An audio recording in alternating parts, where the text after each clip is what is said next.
À la une de cette édition, c'est un pas franchi dans la digitalisation du service public.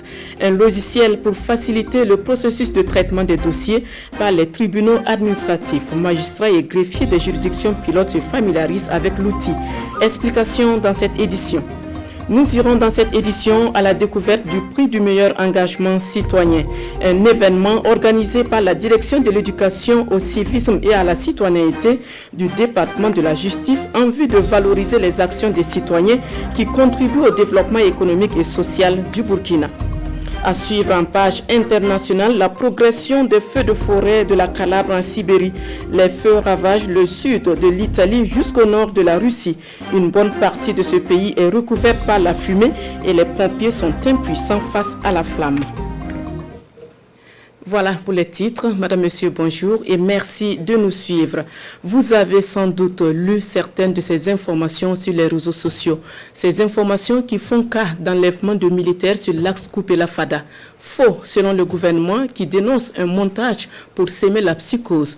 Le ministre de la Sécurité a réagi ce matin. Maxime Koné indique que des dispositions sont prises pour retrouver les auteurs de ces fausses informations. Il s'exprime au micro de Issa Kafando et Yanki Teda. Je vous assure que ce sont des montages qui sont faits par des personnes que nous sommes en train d'identifier et nous allons prendre des mesures énergiques par rapport à ces genres de pratiques désormais dans notre pays. Nous ne pouvons pas comprendre que nous sommes en situation de guerre et il y a des gens qui se livrent à ces pratiques pour s'aimer la psychose aussi bien au niveau de nos populations que des forces de défense et de sécurité. Du reste, le gouvernement a des voies appropriées pour communiquer. Si nous avons des informations officielles, nous passons par ces canaux pour vous donner l'information. Donc je voudrais inviter tout le monde à l'esprit patriotique, à l'esprit d'union pour faire face aux périls terroristes.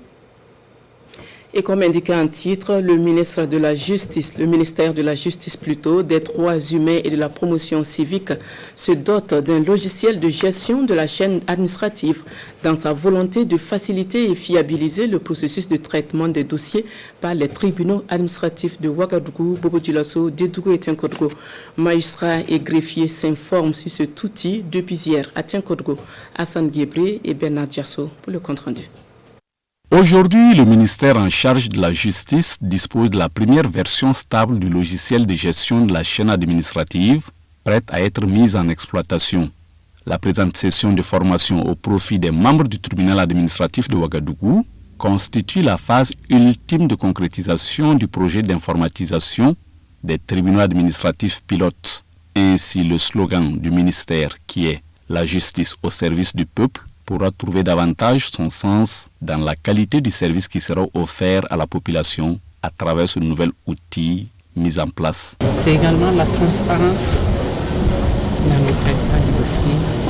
C'est aussi la possibilité que cela donne à l'administration judiciaire d'avoir une idée du nombre de dossiers qui rentrent, du nombre de dossiers qui en ressortent dans un délai donné. La concrétisation de ce projet qui concerne les tribunaux administratifs pilotes de Ouagadougou, Bobo-Dioulasso, Dédougou et Tinkodgo est la résultante des actions conjuguées des acteurs des juridictions et de la chancellerie ainsi que des partenaires techniques et financiers. Nous nous réjouissons d'accompagner les ministères, de poursuivre l'œuvre que la Banque mondiale a déjà réalisée en appuyant le développement de ce logiciel de gestion de la chaîne administrative. Aujourd'hui, il est question de former les utilisateurs. À l'issue de cet atelier de Tinkodgo qui va durer 6 jours, les participants devront maîtriser le processus de traitement des dossiers au niveau du greffe, du siège et du commissariat du gouvernement. Les pays membres de l'espace UEMOA, Union économique et monétaire ouest-africaine, sont dans la dynamique d'insérer un module de formation en budgétisation sensible au genre dans les curricula des écoles de formation.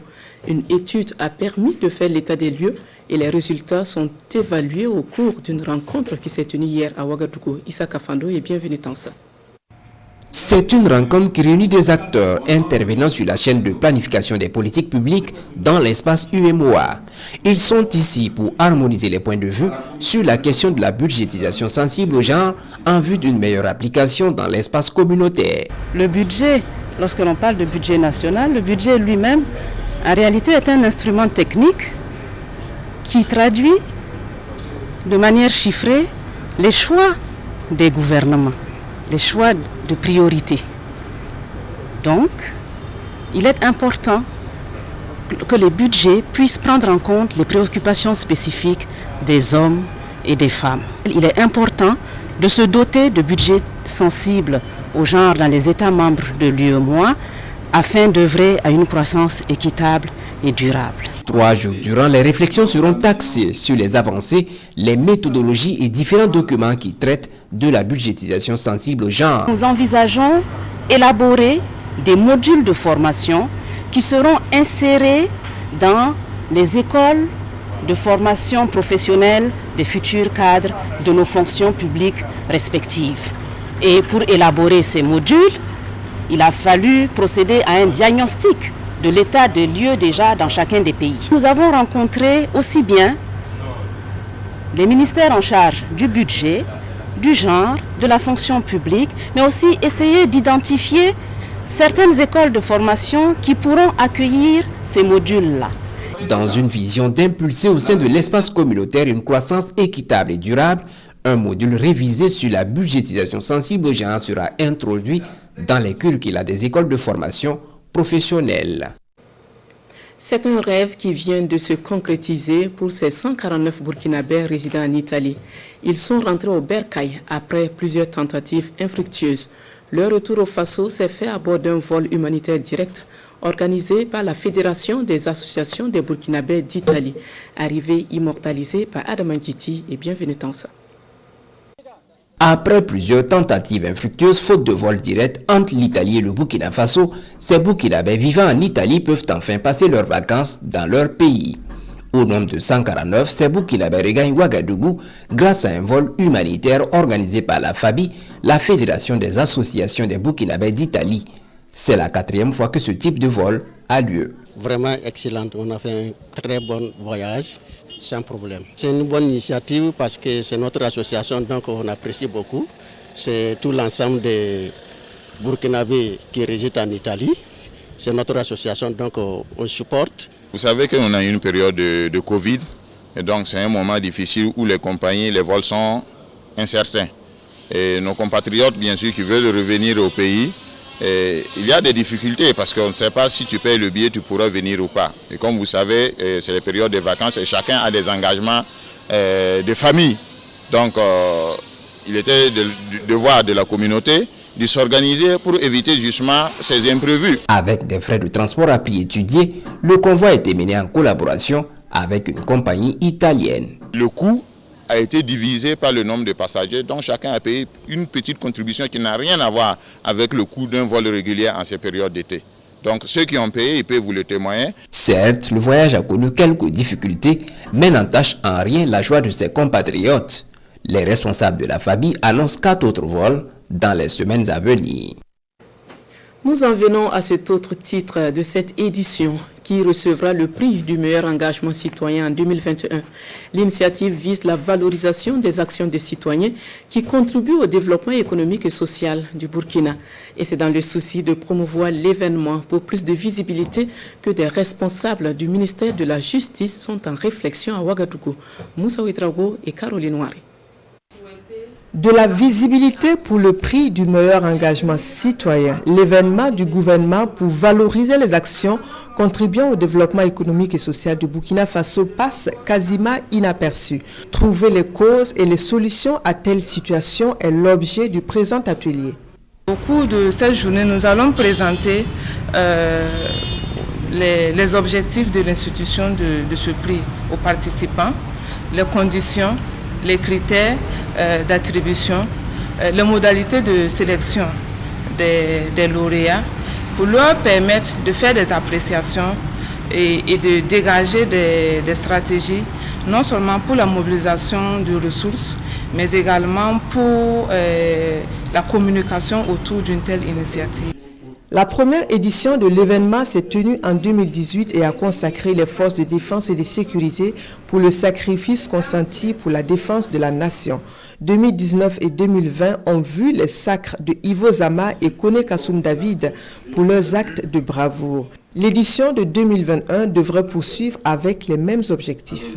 Depuis un certain temps, nous déplorons la recrudescence des actes d'incivisme au Burkina Faso. Alors qu'il y a également des Burkinabés, hommes et femmes, dans tout le Burkina Faso, qui au quotidien mènent des actions dans le sens du développement et de l'amélioration des conditions de vie de leurs concitoyens. Malheureusement, ces exemples-là ne sont pas suffisamment mis en valeur. C'est l'objectif de l'institution du prix du meilleur engagement citoyen. L'objectif du présent atelier est aussi de trouver des solutions aux difficultés d'organisation de l'événement. Santé publique à présent, le comité note avec satisfaction l'exécution des activités du premier trimestre de l'année 2021. Bilan dressé au cours d'une rencontre tenue ceci à Ouagadougou. Les membres statutaires ont saisi l'occasion pour passer en revue les difficultés qu'ils rencontrent dans l'exercice de leurs fonctions. On en sait plus avec Issa Kafando et Yanki Teda. C'est une rencontre ordinaire du comité de santé publique avec comme enjeu dresser le bilan des 3 premiers mois de l'année 2021. La rencontre vise principalement à faire une revue des différents projets. Ces projets, il y en a 3 notamment. Donc le PRSS, c'est le projet de renforcement des services de santé. Le PPR Covid, qui est le projet de préparation et de riposte à la Covid-19. Et le projet d'équipement et de construction du centre de gériatrie. Donc ce sont les 3 projets que nous allons examiner ce matin. La session met en exergue les difficultés rencontrées. Une occasion pour les membres statutaires de les examiner à fond en vue de faire des recommandations pour une gestion efficiente des différents projets. La session va permettre de regarder la mise en œuvre des recommandations antérieures du comité de revue antérieur. Les comités se tiennent 2 fois par an. Donc le dernier comité de 2020, on va regarder les recommandations, si elles ont été mises en œuvre, quels sont les obstacles de la mise en œuvre éventuellement. Nous allons aussi regarder le bilan de la mise en œuvre des projets pour le premier semestre à travers l'examen des plans de travail annuels budgétisés. Et nous allons aussi regarder un certain nombre de documents.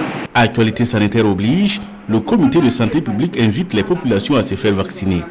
En rappel, le comité est composé entre autres des acteurs des ministères de la Santé, de l'économie et des finances et de la fonction publique, ainsi que des partenaires techniques et financiers et des organisations de la société civile. La 89.7, la radio du Parlement, est à la conquête d'une meilleure place dans le paysage médiatique burkinabé. Elle se veut plus attractive et principalement au service du Parlement, d'où la relecture de la grille de ses programmes. Et pour réussir l'exercice, le personnel de la radio et des professionnels des médias sont réunis à Koudougou pour 2 jours de travaux. L'ouverture de la session avec Jean-Eudes Payala et Amadou Marcelto. La radio du Parlement a la conquête de plus d'audience. Et dans cette démarche, la relecture de la grille des programmes s'avère un impératif selon les professionnels des médias. Réunis pour 48 heures de travaux, il s'agit pour l'ensemble des acteurs d'échanger afin de faire de cette radio une référence dans le paysage médiatique burkinabé. La mise en place d'une véritable grille des programmes s'est faite au fil des législatures. Et cependant, à l'étape où nous sommes rendus aujourd'hui, nous ne sommes toujours pas satisfaits. Pour la simple raison que pour être objectif, nous avons à faire un travail pour être dans le top 10, top 20 des radios.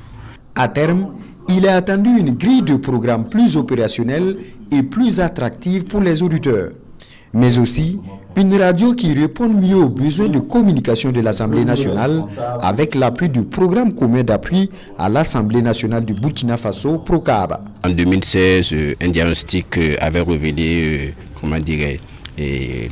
la faible visibilité même du Parlement. Donc, pour répondre à cette insuffisance, le programme avait accompagné l'Assemblée nationale à élaborer son plan de communication.